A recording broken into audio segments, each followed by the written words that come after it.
नमस्कार। हमारी खास चर्चा में आपका स्वागत है। सियासत एम फैक्टर की। बसपा प्रमुख मायावती की नजर मुस्लिम वोट बैंक पर है। यूपी चुनाव 2022 के बाद से ही वो इस वोट बैंक को साधने की कोशिश में लगी हुई है। देखिए हमारी रिपोर्ट।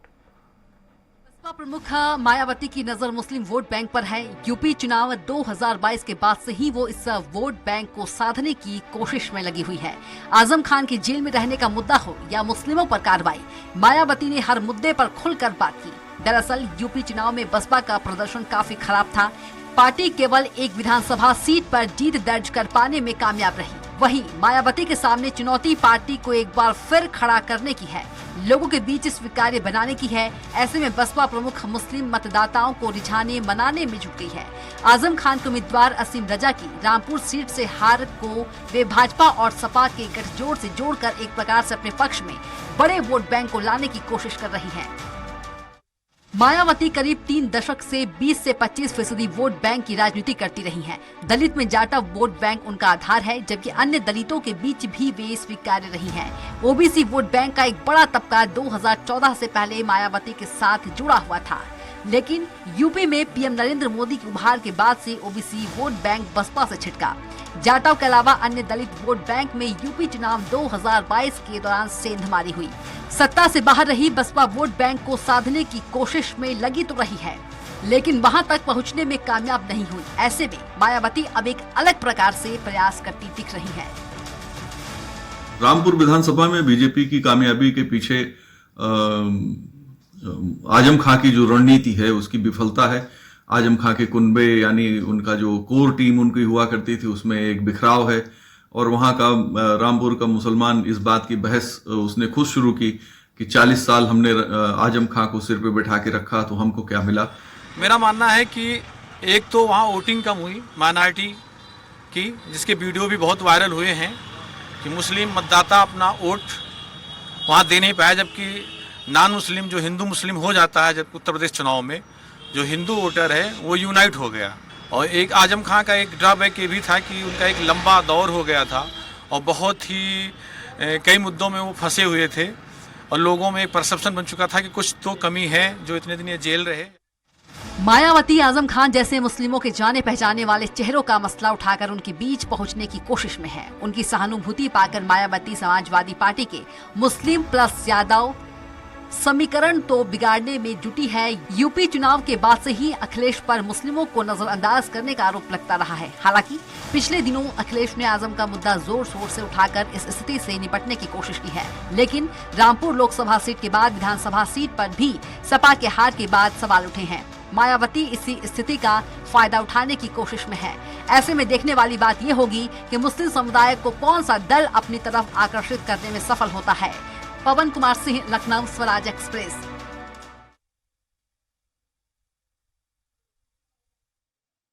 चर्चा करने के लिए हमारे साथ खास मेहमान मौजूद है। मैं तारुफ करा देता हूं। बीजेपी नेता डॉक्टर शशिकांत तिवारी हमारे साथ हैं, सपा नेता नवीन दुबे हमारे साथ हैं, वरिष्ठ पत्रकार अनिल सिंह हमारे साथ है। आप तीनों का बहुत बहुत स्वागत है स्वराज एक्सप्रेस पर। पहला सवाल मेरा समाजवादी पार्टी के नेता नवीन दुबे से है। क्या हुआ, बुआ बबुआ की जोड़ी हुआ करती थी, बुआ जी नाराज चल रही है सपा से? विजयन जी देखिए, ऐसा है कि बुआ जी की नाराजगी समाजवादी पार्टी से हो, अखिलेश यादव जी से हो, उससे कोई लाभ उनको मिलने वाला तो नहीं है, क्योंकि भारतीय जनता पार्टी की गोद में जिस तरीके से जाकर विगत एमएलसी चुनावों में बसपा बैठी, उससे प्रदेश की जनता और उनके खास जो दलित वर्ग के वोटर हुआ करते थे उनको एक झटका लगा, और उनको ये महसूस हुआ कि बहन जी सिर्फ अपने लिए राजनीति करती हैं, दलित समाज के लिए वो राजनीति नहीं करती हैं। और यही कारण है कि उनकी 2 बार की सरकार में दलितों का कोई उत्थान हो नहीं सका, और आज भी उत्तर प्रदेश का दलित वर्ग जो है वो जस का तस है, कहीं उसको कोई राहत नहीं मिली। और जो भी राहत उनको मिली थी वो 2012 से 2017 का पीरियड था, जब अखिलेश जी ने उनकी छात्रों के लिए, उनके उदयमान भविष्य के लिए लैपटॉप वगैरह वितरण किया था। उसमें कोई जाति नहीं देखी थी, कोई धर्म नहीं देखा था, सभी को समभाव से वो वितरण किया था। दलित समाज वर्तमान में भारतीय जनता पार्टी के साथ जिस तरीके का बाहरी गठबंधन बहुजन समाज पार्टी का चल रहा है उससे आहत है। और यही कारण है कि अब बहन जी की निगाहें मुस्लिम मतदाताओं की तरफ जा रही हैं। मुस्लिम मतदाताओं के हित के लिए इन्होंने क्या किया? आज तक कोई काम नहीं किया उन्होंने। अगर समाजवादी पार्टी के ये कहते हैं कि नहीं साहब 18-20% या 22% मुस्लिम समाज के वोटर समाजवादी पार्टी के साथ हैं, तो मैं उनको स्मरण कराना चाहूंगा बसपा के नेताओं को और भारतीय जनता पार्टी के नेताओं को कि हमारा 2017 में जो 21% वोट शेयर हुआ करता था वो 2022 के विधानसभा के आम चुनावों में 36% गया है। इसमें सभी वर्गों को, चाहे वो सवर्ण कास्ट के वर्कर हो, ब्राह्मण, वैश्य, कायस्थ, जैन, सभी समुदाय के लोग हों, सिख समाज हो और इसके अलावा दलित हो, पिछड़े हों, अगड़े हों, सभी ने अभूतपूर्व समर्थन दिया, अच्छा वोट हमको दिया। और यही कारण है कि अभी भी जो हाल फिलहाल में उपचुनाव हुए हैं, जिनके बारे में आम धारणा होती है कि उपचुनाव सत्ताधारी दल के होते हैं, वो प्रशासनिक मशीनरी का मिसयूज करते हैं, किया भी लेकिन सफल नहीं हुए। मैनपुरी में आप देखें, खतौली में आप देखें, वोट प्रतिशत अच्छा रहा। जनता ने भारतीय जनता पार्टी की नीतियों, महंगाई, बेरोजगारी, अराजकता के खिलाफ बढ़ चढ़कर इस मतदान महोत्सव में हिस्सा लिया और समाजवादी पार्टी को जिताया। लेकिन रामपुर के अंदर अगर यही वोट प्रतिशत 40, 45, 50 चला जाता, मैं गारंटी लेता हूं कि 60 से 70 हजार से हार होती भारतीय जनता पार्टी प्रत्याशी की। लेकिन वहां प्रशासन ने वोट को निकलने नहीं दिया। 32-31% मतदान हुआ है, जिसकी परिणति ये हुई कि हमारे प्रत्याशी को हार का सामना करना पड़ा।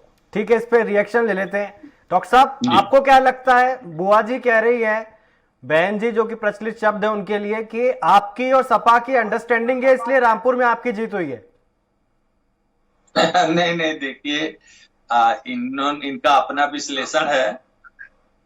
देखिए, एक तो रामपुर में जिस प्रकार से पिछले 2-3 दशक से 3-4 दशक से आजम खान जी का वहां पे उन्होंने राजनीति का अपना जो पैटर्न बनाया था, तो लोगों का मोहभंग हुआ है उनके राजनीति से भी, उनसे भी और समाजवादी पार्टी से।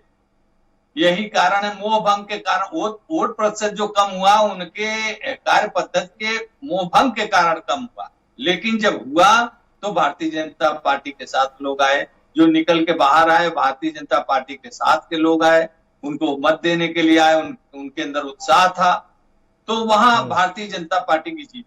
जहां तक बहन जी की बात है, तो बहन जी तो उत्तर प्रदेश में जब भी टिकट बांटती थी तो एम फैक्टर का पूरा ध्यान रखती थी। लेकिन आज बहन जी राजनीति से बाहर हैं, तो वो जो कुछ कह रही हैं तो वो उससे एम फैक्टर प्रभावित होने वाला है नहीं। इन लोगों ने, चाहे वो समाजवादी पार्टी हो, चाहे वो बसपा हो, चाहे कांग्रेस हो, ये वो लोग हैं जो कहते थे कि हमारे देश में संसाधनों पे पहला हक अल्पसंख्यकों का है। ये कौन सी बात हुई भाई? हमारे देश में अब ये तुष्टीकरण की इतनी बड़ी सीमा को लांघ जाना, तो देश देख रहा है, पूरे देश की जनता देख रही है, उत्तर प्रदेश की जनता देख रही है कि ये लोग कर क्या रहे हैं।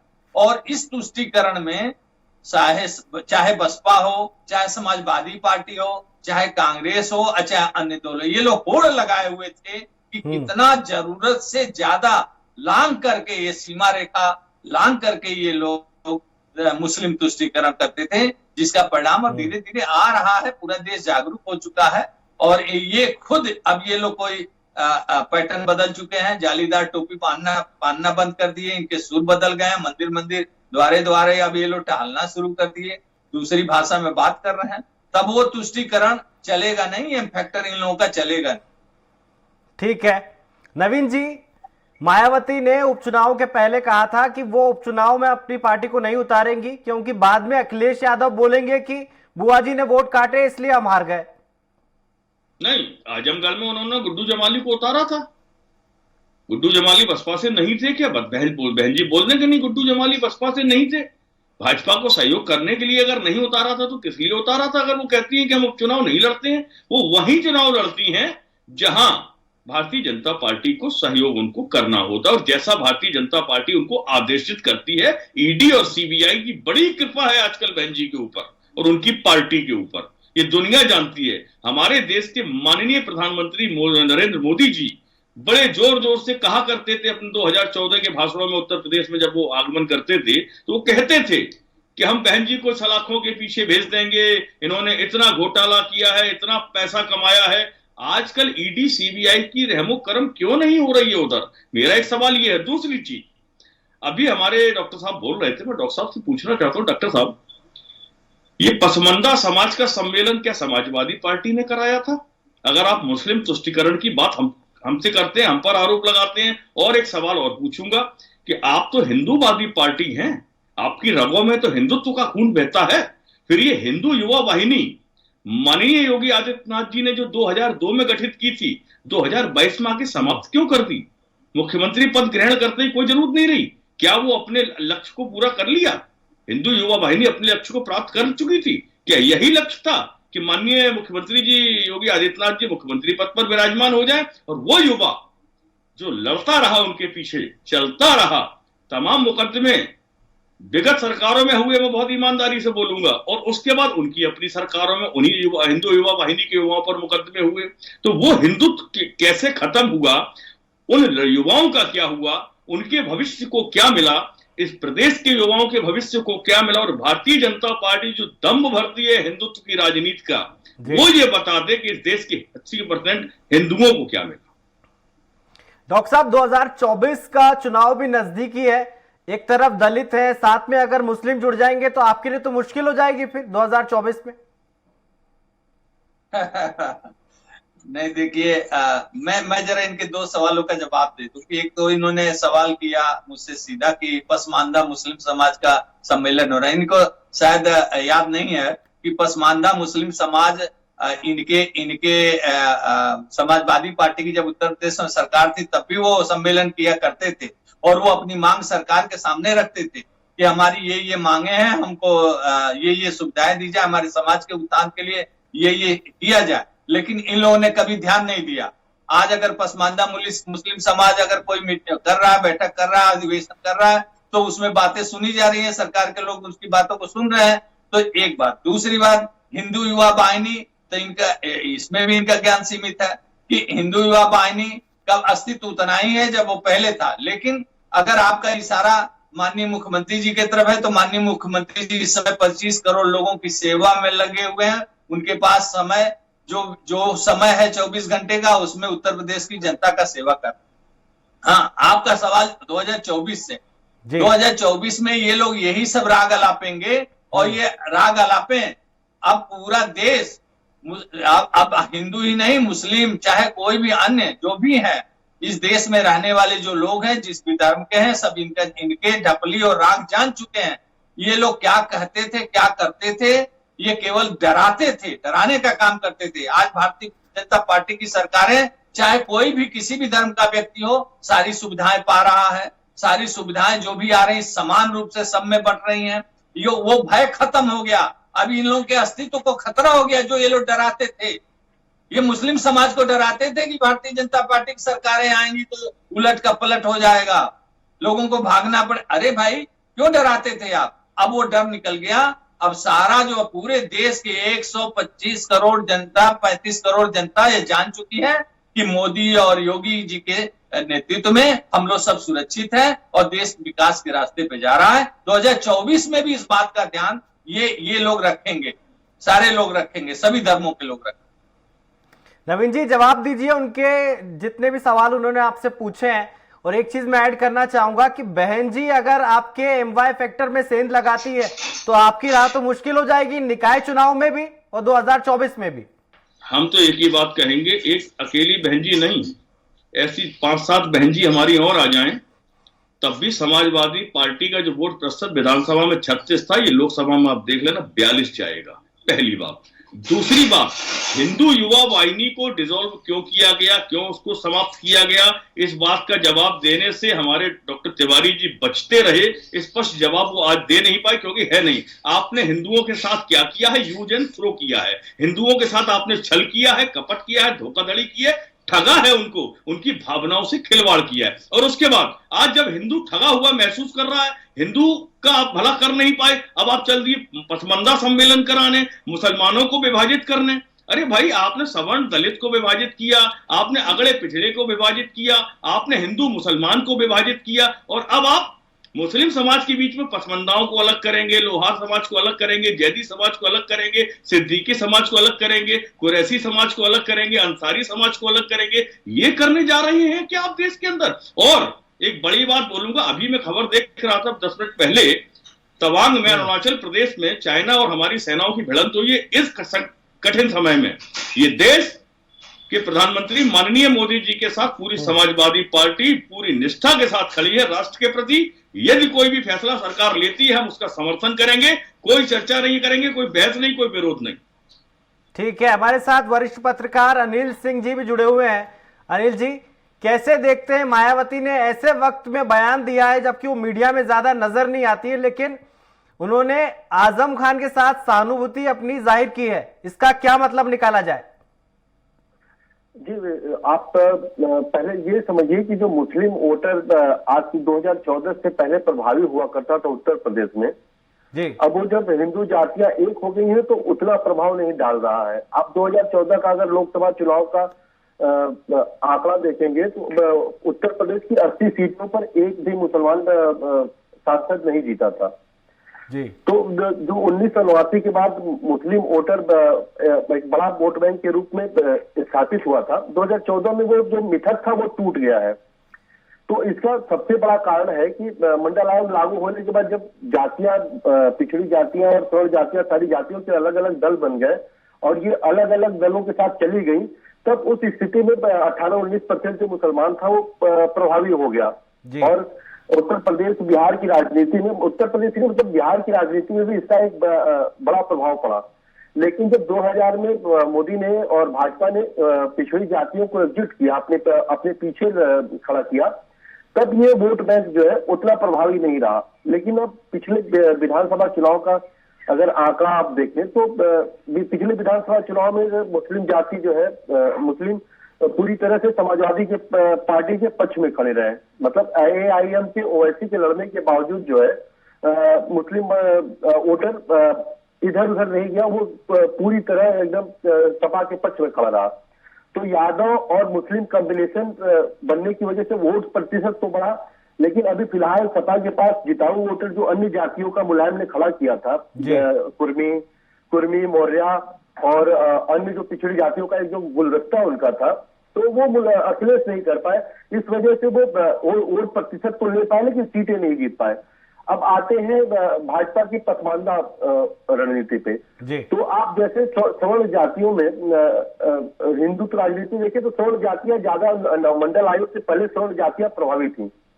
उसी तरह मुसलमानों में जो है 10-15% जो अगड़ी जातियां हैं, पठान, शेख और वो, उनका प्रतिनिधित्व ज्यादा है। और जो जिनको अशरफ कहा जाता है, और ये जो दूसरी पाखमानदा मुसलमान हो गए जिसमें धोबी, नाऊ और अन्य अंसारी, ग्वाल सब जातियां हैं, जैसे हिंदू का है उस तरह से पसमानदा जातियां जो OBC आती हैं। तो भाजपा ने जैसे पिछड़ी जातियों को अपने पीछे एकजुट किया, अब वो कोशिश है कि मुसलमानों की भी जो है पिछड़ी जातियों को अपने साथ जोड़ा जाए। और इस स्थिति में बहन मायावती भी दलित और मुस्लिम के साथ ब्राह्मण का गठजोड़ बनाकर लोकसभा चुनाव में जाना चाहती हैं। ये उसी की तैयारी के परिप्रेक्ष्य में दिया गया बयान है। और मुझे लगता है कि मुसलमान विधानसभा चुनाव में तो बिल्कुल नहीं भटका, वो सपा के साथ खड़ा रहा, लेकिन लोकसभा चुनाव में मुसलमान थोड़ा इधर उधर जा सकता है। उसका कारण है कि उसे पता है कि समाजवादी पार्टी केंद्र में सरकार बनाने में सक्षम नहीं है, तो संभव है वो कांग्रेस के साथ जाए, मेरा जहां तक अनुमान है। बाकी तो चुनाव ठीक है, इस पे रिएक्शन ले लेते हैं बीजेपी का। डॉक्टर साहब, कैसे देखते हैं, सारे कैलकुलेशन वरिष्ठ पत्रकार ने रखे कि क्या क्या पॉसिबिलिटी हो सकती है? आपकी पार्टी एक तरफ बोलती है सबका साथ सबका विकास, मुख्यमंत्री खुद सभा में बोल चुके हैं ये 80-20 का चुनाव है, तो क्या समझा जाए, जनता के बीच में क्या मैसेज जाता है? बिल्कुल, देखिए, भारतीय जनता पार्टी की पार्टी के तरफ से भी और आदरणीय प्रधानमंत्री मोदी जी के तरफ से भी, हमारे यशस्वी मुख्यमंत्री योगी जी के तरफ से भी बार बार कहा जाता है कि सबका साथ और सबका विकास। तो हम भारतीय जनता पार्टी की सरकारें सबको लेके चल रही हैं। मोदी और योगी जी की सरकार की जो नेतृत्व है वो सबके लिए है, कोई छूटेगा नहीं, कि कोई विकास है छूता नहीं रहेगा, चाहे वो कोई। हाँ, एक बात ये जरूर बातें आ रही हैं कि पसमानदा समाज के जो लोग हैं, आखिर उनका विकास क्यों नहीं हुआ, कब होना चाहिए, क्यों नहीं हुआ इन लोगों के सरकार में जब ये तुष्टीकरण करते थे। अभी ये सपा के प्रवक्ता कह रहे थे कि हिंदुओं को क्या मिला, हिंदुओं को भैया सबसे बड़ा ये मिला कि मुलायम सिंह कहते थे कि हिंदुओं पे गोली चलवाया था, उन्होंने खुद जो है स्वीकार भी किया जी मैंने हिंदुओं पे गोली चल। अब वो दिन आप लोगों के लिए सपने हो गए, आपके समाजवादी पार्टी के लिए सपना हो गया कि अब आप हिंदुओं पे गोली चलवा पाएंगे। सबसे बड़ा काम तो यही, बाकी तो सब काम पूरा देश देख रहा है, सारे पूरे देश के लोग देख रहे हैं। दूसरी बात कि बहन जी अब उनके लिए भी ये सब सपना हो गया।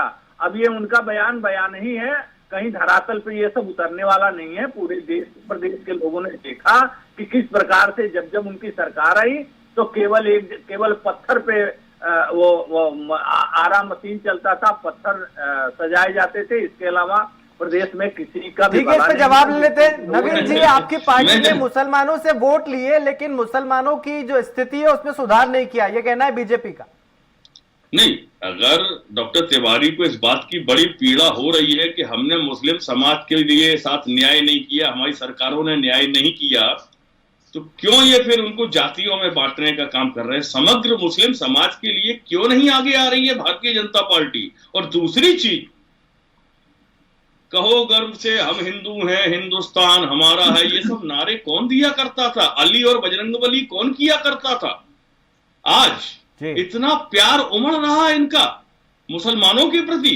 और मैं तो एक सवाल पूछूंगा डॉक्टर तिवारी जी आपसे कि डॉक्टर साहब मुझे ये बता दीजिए कि जिन हिंदुओं को आपने वचन दिए हैं, आपकी भारतीय जनता पार्टी ने वादे किए थे, इस देश के अंदर 80% हिंदुओं में से आपने क्या 2% का भी कोई भला कर पाया है? अगर वो 2% का आपने गरीब हिंदुओं का भी भला कर दिया है तो मुझे गिनती करा दीजिए कौन सी योजना से आपने भला किया। और दूसरी चीज मैं कह रहा हूं आपसे, आपने आप पत्थर और ईंट की बात कर रहे थे, 6 साल हो रहे हैं, मार्च में हो जाएंगे योगी जी की सरकार को।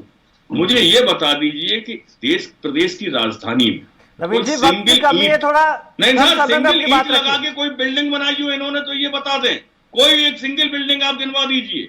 आपने विकास की तो किस चिड़िया का नाम है आपको पता ही नहीं है। आप तो नफरतों की राजनीति करने वाले लोग हैं। नफरत फैलाइए और जाइए, अब मुस्लिम समाज के बीच में आप जाइए और आपको जवाब मिलेगा, क्योंकि आपको अब हिंदू समाज ने जवाब देना शुरू कर दिया। और यही कारण है कि मैनपुरी में 2,88,000 वोटों से समाजवादी पार्टी की डिंपल यादव जी जीती हैं, और खतौली भी हम इसीलिए जीते हैं क्योंकि वहां हिंदू समाज ने वोट किया। और तीसरी चीज, 90% हिंदू वाली हिमाचल के अंदर आपका क्या हश्र हुआ है? क्योंकि हिंदू समाज समझ चुका है कि आप ठगने का काम करते हैं, झूठ बोलने का काम करते हैं, जुमले देते हैं और सपने ठीक है सर, आपने अपनी बात रखी। आखिरी कमेंट के लिए मैं जा रहा हूं अनिल जी के पास। अनिल जी, इस बयान का क्या मतलब निकाला जाए? हाल ही में जो विधानसभा चुनाव हुआ उसमें 1 करोड़ से ज्यादा वोट मिले बसपा को, लेकिन सीटों में कन्वर्ट नहीं हो पाए। तो क्या निकाय चुनाव में और 24 में बसपा का कुछ हो पाएगा? बिल्कुल, बसपा बहन मायावती लगी है कि दलित के साथ मुस्लिम का एक मजबूत गठजोड़ बनाया जाए। वो ब्राह्मण के साथ पहले ही जुड़ी हुई है, तो अब वो चाह रही है कि जो जातियां उनके पास वोट बैंक है, उनका 20% दलित उनके साथ जुड़ा हुआ है, लेकिन वो तभी जीत में कन्वर्ट हो पाएगा जब अन्य जातियां या और मुसलमान जुड़े उनके साथ। तो बहन जी की कोशिश यही है कि अभी जो आजम खान के साथ हुआ है रामपुर में, तो और जिस तरह से सपा बैकफुट पे रही, बिल्कुल उनके साथ खड़ी नहीं दिखी। इस विधानसभा चुनाव में भी अखिलेश जितना ताकत मैनपुरी में लगाए उसका 10% भी वो रामपुर में नहीं दिए हैं। तो बहन जी के लिए एक मौका बनता है कि वो सहानुभूति के उससे मुसलमानों को अपनी तरफ जोड़े जी, और मुसलमानों को जोड़ने से बसपा कम से कम अगर सीध लगाने में सफल होती है तो उसका ग्राफ निश्चित रूप से ऊपर उठेगा। और लोकसभा चुनाव से पहले अगर वो निकाय चुनाव में बेहतर प्रदर्शन कर पाती है तो मुसलमानों का भी झुकाव जो है निश्चित रूप से बसपा की तरफ जाएगा, और ये बसपा के लिए फायदा होगा, लेकिन सपा समाजवादी पार्टी के लिए ये नुकसानदायक होगा।